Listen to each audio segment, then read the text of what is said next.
మనందరి లోపల ప్రతిరోజూ ఒక యుద్ధం జరుగుతూనే ఉంటుంది, మీకు తెలుసా?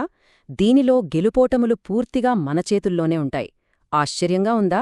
ఈ యుద్ధం మరెవరితోనో కాదు, మనతో మనకే. సరే, ఈరోజు మనం ఈ లోపలి పోరాటాన్ని అర్థం చేసుకోవడానికి వేల ఏళ్లనాటి ఒక అద్భుతమైన జ్ఞానాన్ని కొంచెం లోతుగా చూద్దాం. ఒక్కసారి ఆలోచించండి. ఒక వ్యక్తికి తనకంటే గొప్ప స్నేహితుడెవరుంటారు? అదే సమయంలో తనకంటే పెద్ద శత్రువింటెవరుంటారు? ఎవరూ ఉండరు కదా? అసలు పాయింటేంటంటే, ఆ స్నేహితుడూ మనమే, ఆ శత్రువూ మనమే. మరి రెండిట్లో మనం ఎటువైపున్నాం? ఇది నిజంగా మనందర్నీ ఆలోచింపజేసే ప్రశ్న. సరే, ఈ అంతర్గత సంఘర్షణ, ఈ మనస్సుతో మనకున్న పోరాటమనేది ఏదో కొత్త విషయం కాదు. దీని గురించి వేల సంవత్సరాల క్రితమే ఒక ప్రాచీన గ్రంథంలో ఎంత అద్భుతంగా వివరించారంటే, దాన్ని గురించి ఇప్పుడు మనం తెలుసుకోబోతున్నాం. ఆ గ్రంథం మరేదో కాదు, మనందరికీ తెలిసిన భగవద్గీత. అందులో 6వ అధ్యాయంలోని 5వ శ్లోకం మన ఈ ప్రశ్నకు సూటిగా సమాధానం చెబుతుంది. ఆసక్తివంతమైన శ్లోకం ఇదే: ఉద్ధరేదాత్మనాత్మానం నాత్మానమవసాదయేత్ ఆత్మైవ హాత్మనో బంధుర్ ఆత్మైవ రిపురాత్మనః. దీనర్థం చాలా లోతైనది, కాని చాలా సింపుల్ కూడా. ఏంటంటే, మనిషి తనను తానే పైకి తీసుకురావాలి, తనను తాను ఎప్పుడూ కిందకు పడేసుకోకూడదు. ఎందుకని? ఎందుకంటే తనకు తానే స్నేహితుడు, తనకు తానే శత్రువు. చూసారా? అంటే మన లోపలున్న శక్తికి 2 ముఖాలున్నాయన్నమాట. ఒకటి మనల్ని పైకి తీసుకెళ్తుంది, ఇంకోటి కిందికి తోసేస్తుంది. వాటి గురించి ఇప్పుడు కొంచెం లోతుగా చూద్దాం. అంటే ఈ శ్లోకం కేవలం వినడానికి బాగుండే ఒక కవిత్వం మాత్రమే కాదు, అస్సలు కాదు. ఇది మన మనసుని, మన అంతరంగాన్ని అర్థం చేసుకోవడానికి ఒక ప్రాక్టికల్ గైడ్ లాంటిది, ఒక అద్భుతమైన మార్గాన్ని చూపిస్తుంది. సరే, ఇక్కడ పదే పదే స్వయం లేదా ఆత్మ అంటున్నాం కదా, దాని అర్థమేంటి? సింపుల్గా చెప్పాలంటే, మన మనసు, మన అంతరాత్మ, మన లోపలుండి మన ఆలోచనలని, మన పనులని నడిపించే ఆ గొంతు, అదే ఆత్మ. ఇప్పుడు అసలు విషయానికి వద్దాం. ఇందులో అత్యంత ఆసక్తికరమైన పాయింటేంతో తెలుసా? ఈ స్వయం అంటే మన మనస్సు ఎప్పుడూ ఒకేలా ఉండదు. దానికి రెండు వేర్వేరు రూపాలుంటాయి, 2 భిన్నమైన ముఖాలుంటాయి.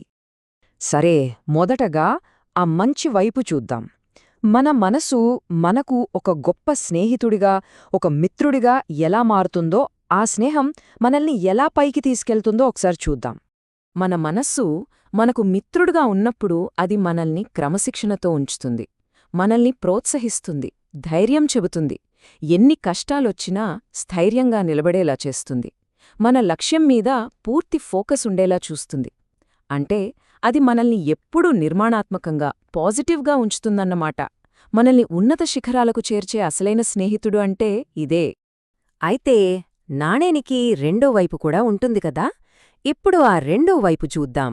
మన మనసు ఎంత మంచి స్నేహితుడో అంతే శక్తివంతంగా మనకు అతిపెద్ద శత్రువుగా కూడా మారగలదు.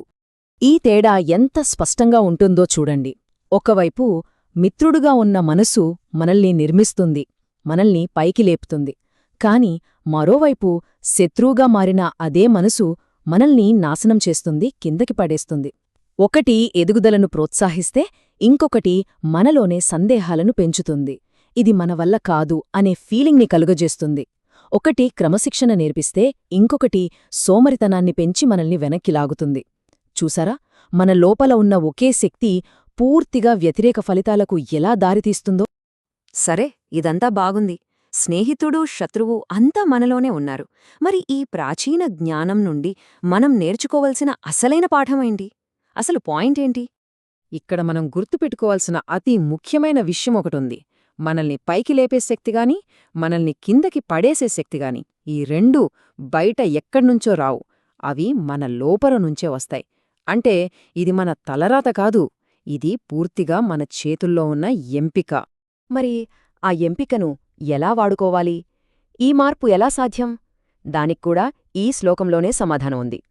చూడండి, మొదటి అడుగు మన లోపల ఏం జరుగుతోంది, మన అంతర్గత సంభాషణ ఏంటి అని గుర్తించటం.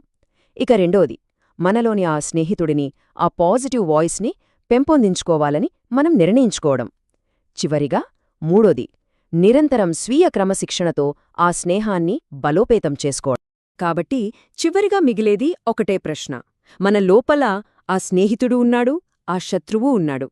ఇద్దరూ మన మాటే వింటారు. మరి ఈరోజు మనం ఎవరిని పెంపొందించుకోవడానికి ఎంచుకోబోతున్నాం? మనలోని స్నేహితుడికి శక్తినిచ్చి పైకి వెళుతామా, లేక మనలోని శత్రువుకి బానిసై అక్కడే ఉండిపోతామా? ఆ ఎంపిక పూర్తిగా మనదే.